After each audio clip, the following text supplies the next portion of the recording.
नदी को गाधोइबा पई जाई पानी स्रोतरे भासी निखोज होई जाइथिबा जने युवकर मृतदेह दीर्घ 15 दिन पर गलित अवस्था उद्धार होईछि।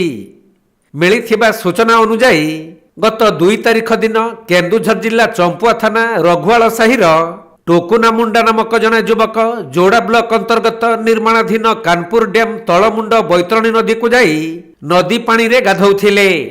एही समय रे असावधानता कारणरू पानी सुअरे भासी जाई निखोज होई जाइथिले टोकुना मुंडा।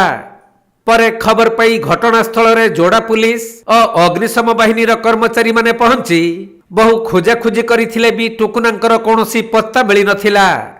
तबे दीर्घ 15 दिन पर गतकाली बैतरणी नदीर मिरिगिसिंघा ठारे एक मृतदेह भासुथबा लोकमाने देखि चंपुआ पुलिस को खबर देइथिले।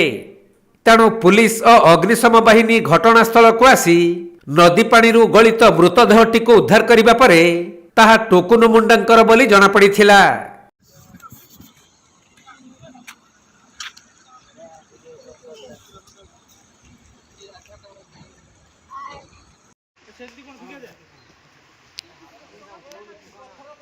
केन्दुझर जिल्लारू दीपेश कुमार बेहेरांक रिपोर्ट कोणार्क लाइव।